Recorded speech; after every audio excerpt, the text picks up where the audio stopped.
The Big WECK presents Buffalo on the Rise, sponsored by Doctor Kaplansky Dental Implants. Get new permanent teeth in 24 hours with our exclusive Teeth Now process. Welcome to the television show devoted to local business, Buffalo on the Rise, with your host, Joe Chili. There's an entrepreneurial spirit in Western New York that's putting our area on the cusp of greatness. Each week, Buffalo on the Rise features local business leaders and decision makers who are shaping our future. If it's about local business, we'll talk about it right here, right now, during Buffalo on the Rise.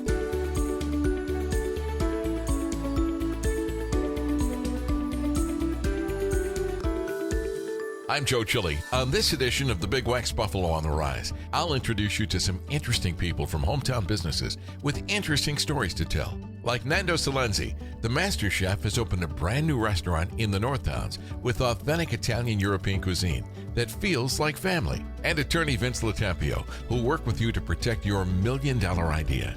Then Dr. Kaplansky stops by to make sure your smile is bright for the upcoming holiday season. All on this edition of the Big WECK's Buffalo on the Rise. Stay with us.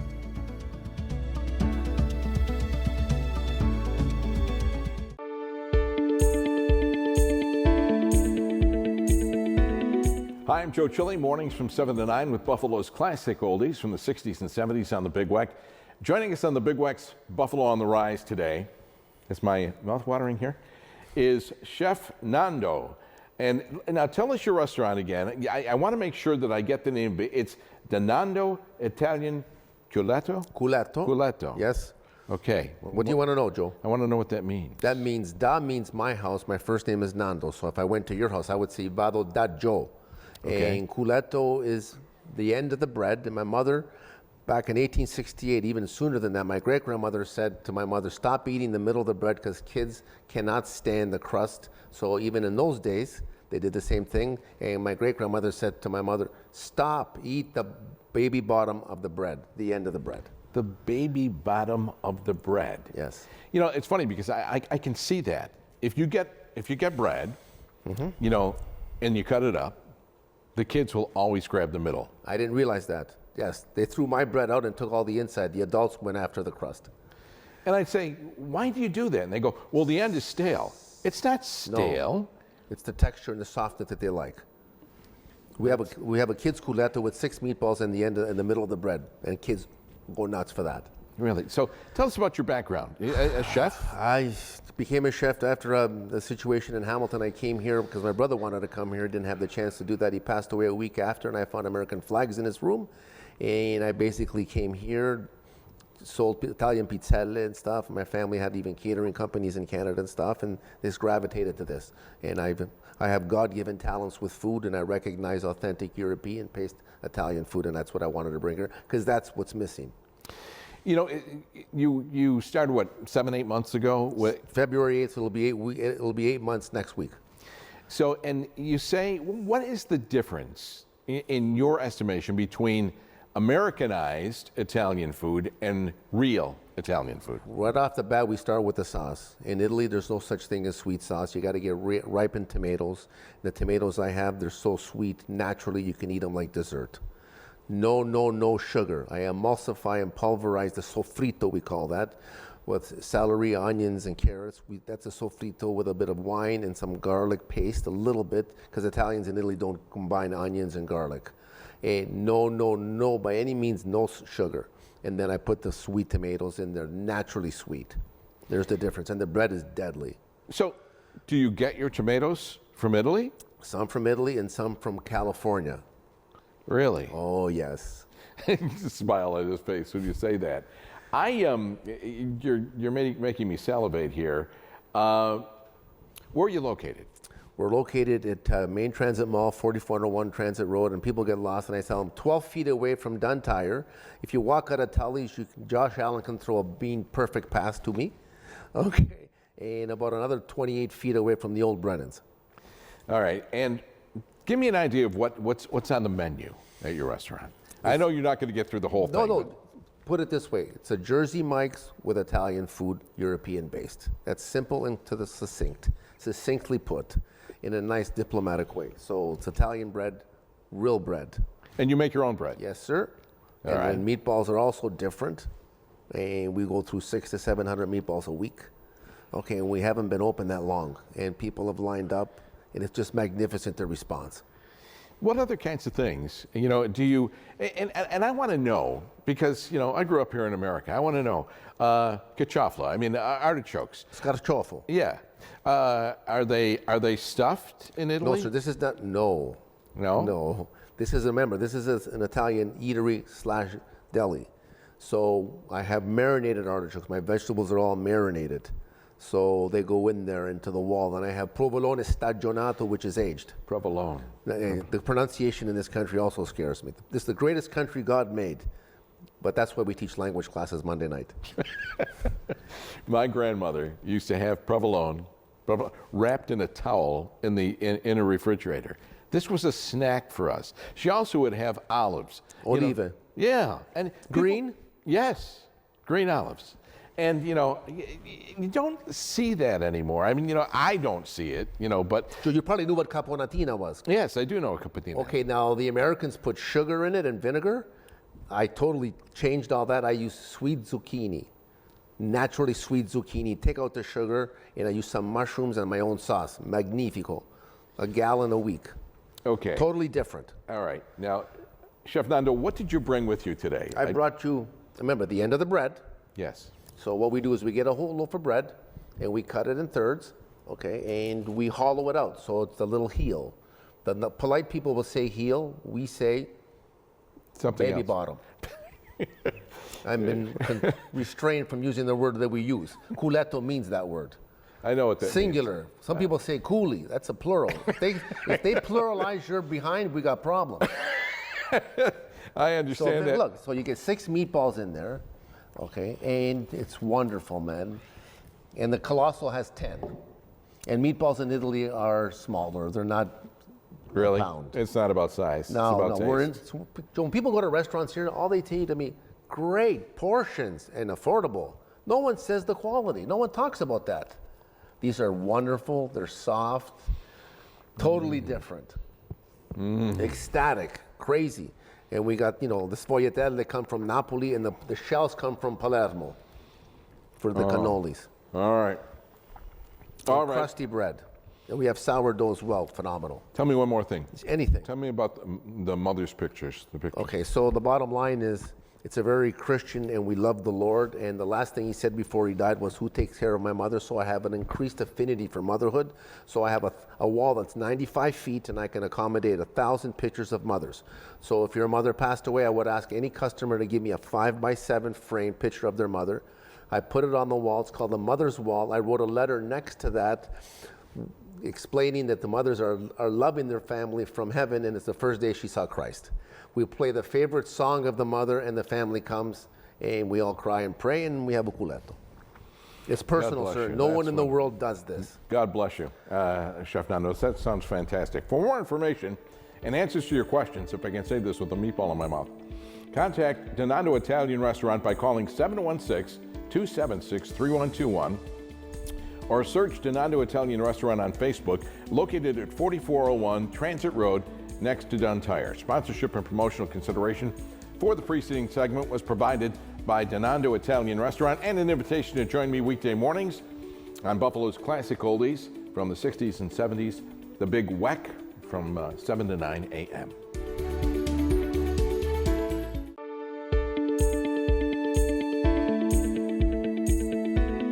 Hi, I'm Joe Chili. Mornings from 7 to 9 with Buffalo's Classic Oldies from the 60s and 70s on the Big WECK. Joining us on the Big WECK's Buffalo on the Rise today is Vince LoTempio from LoTempio Law. Vince, welcome back. Hey, thanks for having me again. I appreciate it. Nice to see you. Let's talk about patents and things like that. Nightmare scenario, okay? What's the worst thing that can happen if you skip renewing your trademark? So trademarks are for your names, right? It's called a source indicator. It tells everybody who you are. And you know, entrepreneurs and new startups, you know, what happens is they don't do a search. They don't know that somebody else is already using the mark. And then in the nightmare scenario is they have to stop after they put the sign up on the building. They put 75,000 labels on products, and all of a sudden they have to take them out. That's the nightmare. And those are those are true stories. I had a client locally, you know, we had Lake Effect Diner against Lake Effect Laundry. We had a couple different ones. There was a guy, he put up a pasta company and a macaroni company on Transit Road, and Vinny Lesh, and didn't do a search, and the big corporate company comes in and makes them take the sign down and start over from scratch. So you know, the Supreme Court case is there's a bunch of them. You know, the Hershey case where it looked like a chocolate chip, and the Hershey says it looks too much like our Kiss, and it went all the way to the Supreme Court. And then there's another case I gave you on my list here, where Jack Daniels stopped a toy company from using a parody of the bottle, and that one went all the way to the Supreme Court. I don't know if you recognize the parody of Weird Al Yankovic. Yeah. He sings all the songs. Mm-hmm. So in copyright, parody's okay, but in trademark, you know, I usually, if it's close, you know, people come up to me, is this too close to the Coca-Cola bottle? I say, if you have to ask the question, then you probably already know the answer. What about, you know, say for instance, somebody said, and this is, you know, just off the top of my head, if somebody said, you know, the best bread in New York State, and then someone else said the best Italian bread in New York State, can you change just little nuances and make it okay, or no? So those are, you know, self-aggrandizing statements, and it's hard to even get those registered. But the rule is that it's confusingly similar, not identically the same. So if you have crystal clear cleaners, all K's, and somebody has it with all C's, the trademark office, when you go to register, will look at that as a phonetic equivalent and say it's too close, and when they're not going to let you register that. I remember, you know, when I was, you know, doing the radio thing, you know, somebody would come up and they'd say, we're going to call it Soft Rack. And somebody says, we're going to call it Soft Favorites. You know, things like that. So they try to see, you know, if they can do it. If in the event that you use somebody else's trademark or something of that nature, what do they do? Do they sue you? Do you have to pay them for the use of it? What's the end result of that? Yeah, so, you know, everyone says, can I do a cease and desist letter? Let's stop them from doing it. So first, that's the thing, you want them to stop it. But yeah, they can sue you for damages, and they can sue you to stop it. And, you know, and if you want, you know, we worked out deals where they're called coexistence agreements, where you can coexist, and then you pay for that. There's a licensing agreement. You license to use it. And you'll see a lot of companies that, like Newer Hat, they have to license the right for all those NFL teams. They don't own the NFL rights. Right. You know, they have to license the right to make those hats. It's interesting. You know, what's a conflict check? So I do what's called a conflict check, or some people call it a knockout check. You know, you're looking for a needle in a haystack, right? If we find the needle right away, we stop. Here's the needle. Here's something that's going to stop you. Somebody can sue you because you're using a trademark that's too close to theirs. So that's a conflict check we do. Then we'll do a deeper dive. You know, if we don't find crystal clear cleaners with all C's, you know, we'll start looking for K's, and we'll put different letters in there, or crystal clear something else. Like, you know, we did a search the other day. Somebody had it was Go strips, and the strip was like the Listerine strip that you put in your mouth, right? You know, and we found Go pills was cited against another company that tried to file Go strips, but then we found out that Go strips was abandoned, so we can still get it for you, you know. Is time critical? I mean, like the first person in gets it? Yeah, absolutely. You know, the first person that uses it, and I always say you got to play Hansel and Gretel, you know, leave breadcrumbs behind. Prove that you used it first. Save your screenshots, save everything. And then in the trademark office, they don't care who used it first. They want to see who filed it first. Now, somebody who used it first, they could fight you for it because they used it first, but there's a presumption of ownership once you register that it's yours, you own it. And what about if somebody's listening and they haven't filed or checked their brand, what should they do right now to protect it? Yeah, I mean, if they want to call me right now for free, I'll do a quick knockout search for them. I'll see if it's there. We'll see if we find that needle in the haystack right away, and make sure that you're not going to have to take your sign down or your labels or your website and change the name and all the money that you spent to get your startup off the ground and to get some goodwill in the community is not going to be lost, and you're not going to be tied up in courts with thousands of dollars of litigation. So if people want to know service mark, trademark, what's the difference, things like that, they should give you a call. Absolutely. All right. You know, Vince, I think that you helped clear some things up with us. It's such a confusing thing, and nobody wants to get in a legal battle. So best to do your homework beforehand, right? Absolutely, and that's, you know, you just use confusing. The rule is it's likelihood of confusion. People don't want to, you want to be confusing you with somebody else. When I go into Dick's Sporting Goods and I buy a pair of Adidas, I don't want to wonder who's the manufacturer. I want to know that Adidas made it, not, you know, some other company. Rip-off brand or something. Yeah. All right.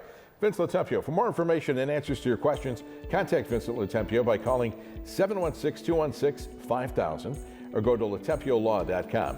Sponsorship and promotional consideration for the preceding segment was provided by Vincent LoTempio. And you can start your weekday mornings with me and classic oldies from the 60s and 70s on the Big WECK.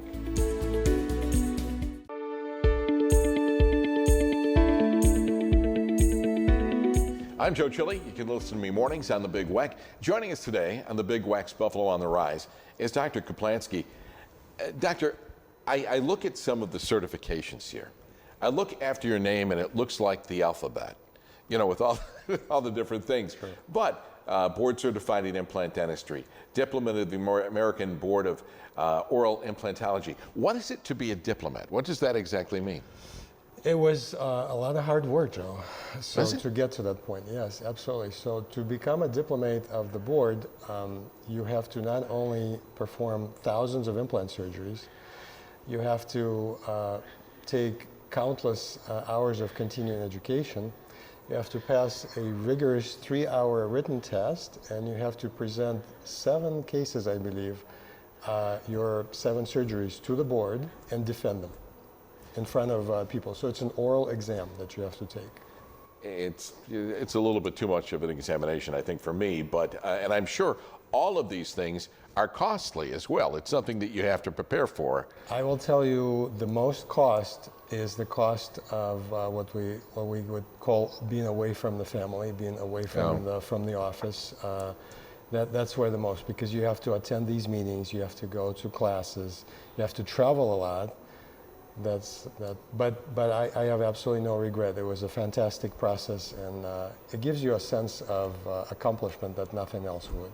And you have another family member that is probably going to go into dentistry, right, in school right now. My son is a D3 in dental school in Buffalo, and I'm very proud of him. Yeah, and that's something to be proud of, because not everybody wants to go into the family profession, if you will. You know, Doctor, there's so many different things and different firms and different kinds of individuals that are talking about dentistry, and national firms too. You know, when you see for me, when I see something come in like a national firm, I think of it in terms of, like, Buffalo is known for its hole-in-the-wall restaurants, right. The small restaurants that make it unique. You know what I mean? Right. Not the big national firms. You know, you can get those anywhere. And I kind of think it must be the same way with dentistry. It's a great comparison. So the movement in dentistry is consolidation. So a lot of offices are very corporate right now. We have remained privately owned. It's my private business, and we are very proud of it. And it separates us from the rest because the quality of the work is higher, the attention to detail is better, and patients in general are happier because they see the same provider every time they come. They bond to us, we have a relationship with them, and they feel like family when they come in. How many implant surgeries do you think you've done?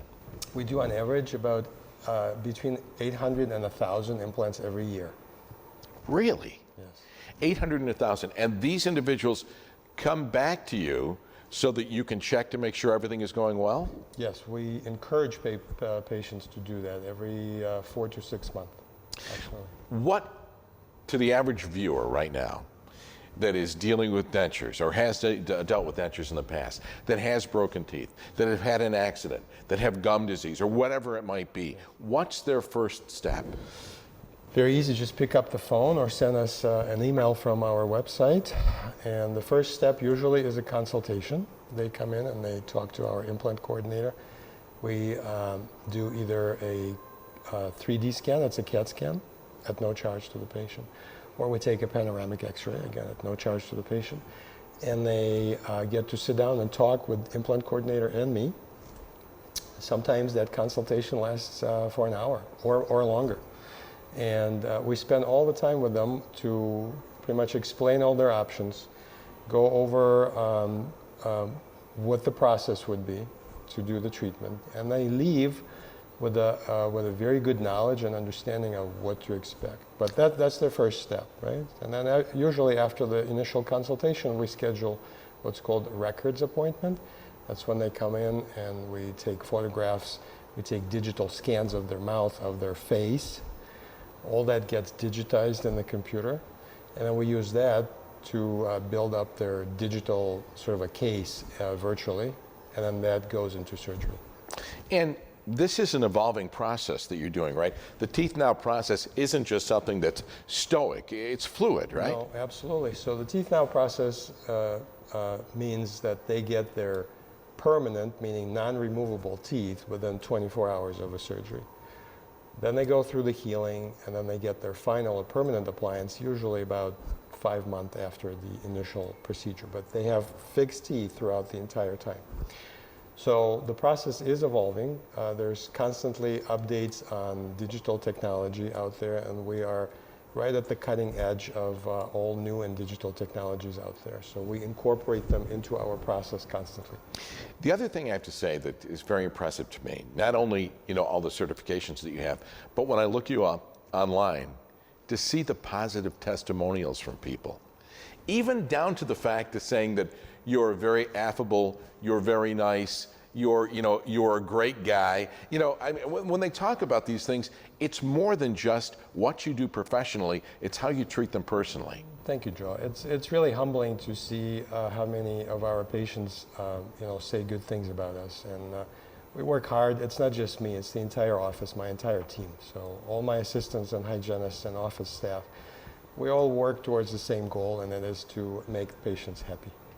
And if people are told they're not a candidate for implants, you can tell them maybe differently that they may still be a candidate, correct? Absolutely. So there's still a small percentage that may not qualify, but most of the time we say, yes, you are a candidate.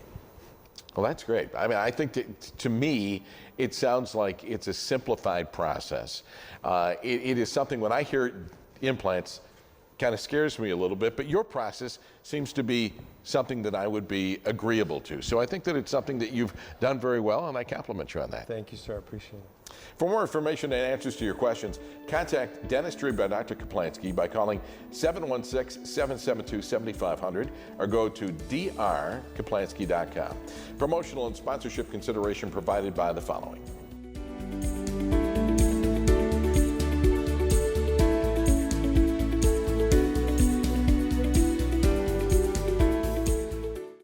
Thanks for watching this edition of the Big WECK Presents Buffalo on the Rise. For information on this and other shows, go to our website, bigweck.com, and find out how you can participate on the program if you're a hometown business. I'm Joe Chili. Thanks for watching and listening to the Big WECK, Buffalo's oldie station.